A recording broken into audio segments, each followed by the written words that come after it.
I recently watched Spider Noir, which was so good. I watched it in black and white.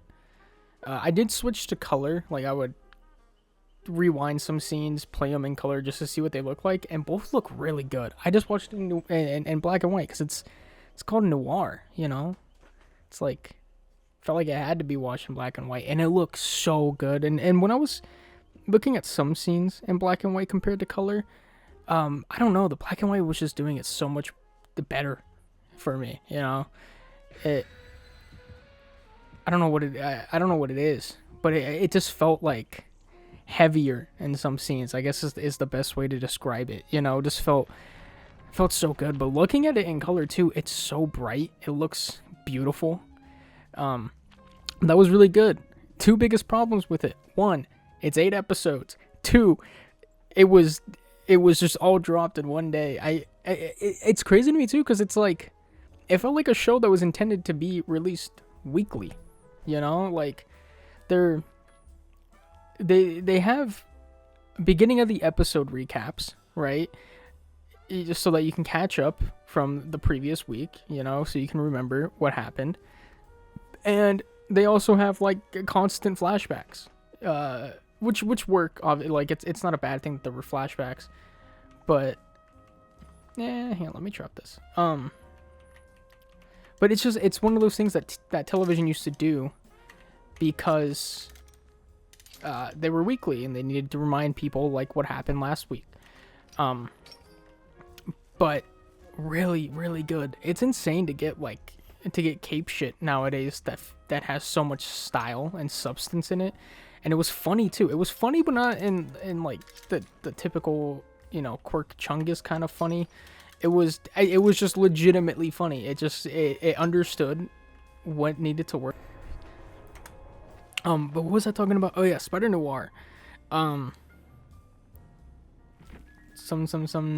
blah blah.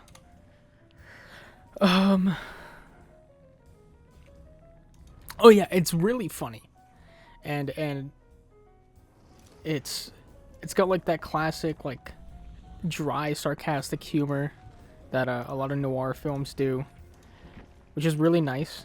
Again, it's just great to have cape shit that isn't just quirk chungus the whole time. Overall, I give it like an 8 out of 10. Really, really solid. Nicolas Cage is great as Ben Reilly. He does an absolutely stellar job. Really, everyone in that show gives really good performances. There wasn't like a single time where I was bothered by anyone's performances. Everyone felt like they gave a shit, Talking about cape shit, The Boys final season. what a terrible show. What a waste of my time. And that show's been downhill for a while. But this final season was just a slap in the face.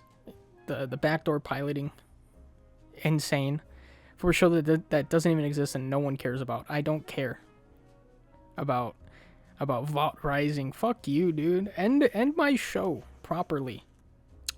Yeah, I think the last time I talked about The Boys, the season it was one episode until the finale. I think I was still waiting for the final episode, so I won't go over too much. Except for the final episode. That terrible. Just on all fronts, terrible. Building up this entire season with its marketing of like going scorched earth, the world's gonna burn, all the posters of Homelander seemingly killing the planet, just massacring everyone. Even how some of the stars were talking prior to the season coming out. I remember Anthony Starr saying that he hasn't, at some point in the season, he gave like an interview and he was like, oh yeah, Homelander hasn't even done the worst thing yet. And you just kind of wait for the worst thing to happen, and then it just doesn't happen, and it's just it boring. Yeah, the final fight was really stupid.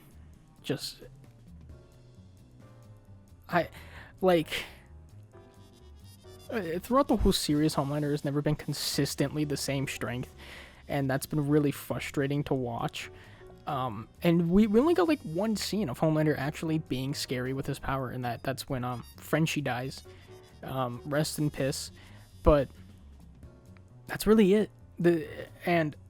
We saw him in in the final episode to fucking deliver a man into space in like half of a second, and he can't fly. And then later on, he can't fly out of the White House in time. I don't understand. And it's like, he's supposed to be the strongest guy ever, you know? He's supposed to be so ridiculously strong that the only way that they can kill him is with the virus. And then we see him fight against Butcher and Kimiko and Ryan, and he's barely holding his own. You know, it's one of those things where it's like, it doesn't feel like he's overpowered to the point where they need a virus to kill him, where they need to take his powers away to kill him. It just felt like he was just some guy.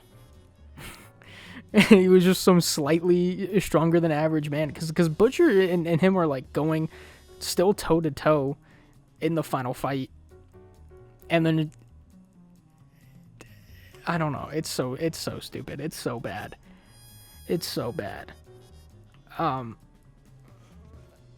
Homelander needed to die, obviously, but it just felt stupid the way how he went. I don't know. That's the best way I can describe it. It just felt stupid.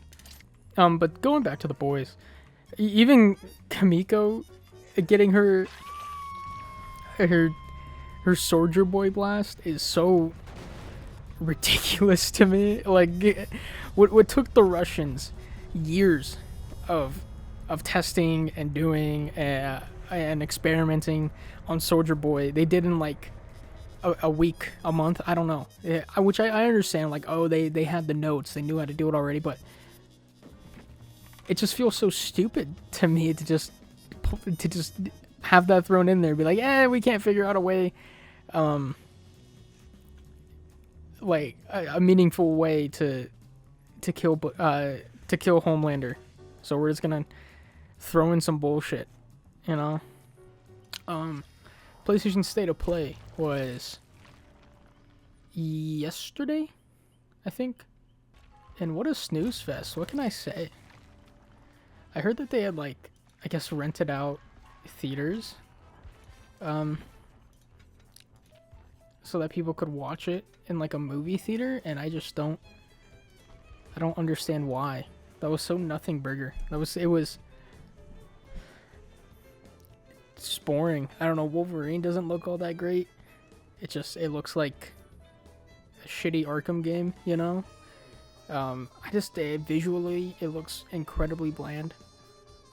It's the same problem with like the Spider-Man games too. They both, like, for the first game, it's like my biggest complaint is the visual style. I don't understand the point or the need for realism and cape shit. It's like I'm playing a game with a superhero in it, you know, like I don't need it to look realistic. It kind of, to me, it takes away the fun, because everything has to look realistic, so you can't get like goofy with it, you know.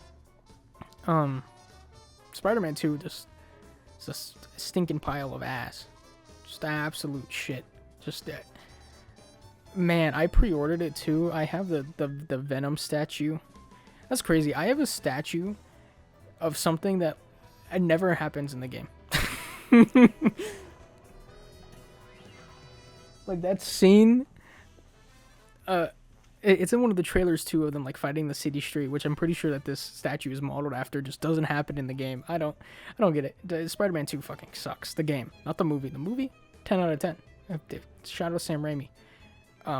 But yeah, Wolverine just looks fucking boring. It just looks like press X the whole game. Or square, because it's on PlayStation, you know? Press square. That's it. I don't know. I also don't understand why the X-Men aren't a thing, apparently. That's what I read. Is that they said that the X-Men don't exist, and Logan's a part of Team X. Which I don't quite understand at all. And then God of War looks like a God of War game, a modern God of War game. I don't know. It's really all I gotta say about it. It looks fine. It looks like it'll probably be good.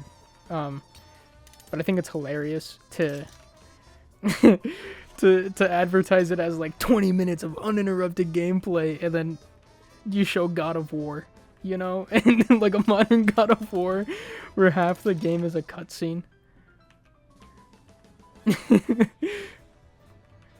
I just think it's pretty silly. What are you doing? Oh yeah, God of War. God, I really need to get better at talking and playing at the same time. Yeah, I wasn't a huge fan of Ragnarok. Story-wise, amazing game, 10 out of 10. But it fails to be a video game. If it sucks to play. Yeah, 50% of the game is me not even holding the controller, just watching a cutscene, or just walking very slowly as people talk for story reasons. You know, the combat is boring. It's a copy paste of God of War 4's combat, which, like, playing Ragnarok, it just feels like, yeah, this is a game I've already played, because I've already played the game. I played God of War 4. It's the exact same game, gameplay wise. I really love the Atreus segments of the game because it was something new. It was new. It was fun because of it. I know a lot of people hated the segments. I loved it because I was tired of playing as Kratos. And oh my god, man. The game deserves all the praise because it really is fantastic. It really is such a great game. Not a great game. It's a great story. But again, it fails to be a video game. And the 20 minutes of uninterrupted gameplay from this state of play just goes to show that they're just making absurdly long movies with some gameplay portions. But Faye, I'm pretty sure that's her name. Kratos' wife. I'm pretty sure her name is Faye. She actually looks really fun to play. I love seeing her do aerial combat. But man, that's really just not how you advertise a game. You don't advertise a game by showing the tutorial segment of the game. You know, like that's as a first look at the game, and it's just the first 20 minutes of the tutorial. Insane to me. I also think there's a moment where Jack Quaid's character, the Cube, he's like, "Focus, Faye." Like, shut the, like, oh my god. I mean, God of War 4 and Ragnarok are both very hand-holdy, and then that's a huge complaint I have with them, is that Atreus would... You spend 15 seconds on a puzzle, and Atreus opens his mouth and tells you how to do it, you know? But that's hilarious. That is hilarious to me. I don't know, even with that, I still am excited for the next God of War. I just hope it actually is a video game this time around. I doubt it's gonna be. That opening segment looks like it's the exact same as the previous two, where the whole game is a really long cutscene. Well, that's really it. That's really all I cared about.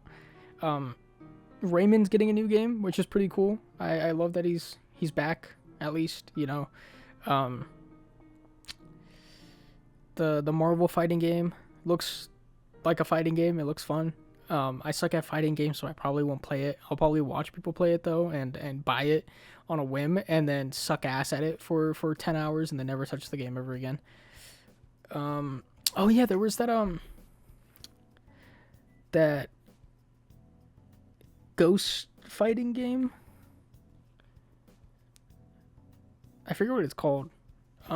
That one looked pretty good. That one looked fun, but it doesn't really show it. It shows a lot and nothing at the same time. Is what I picked up from that teaser. But it looks like it could be fun.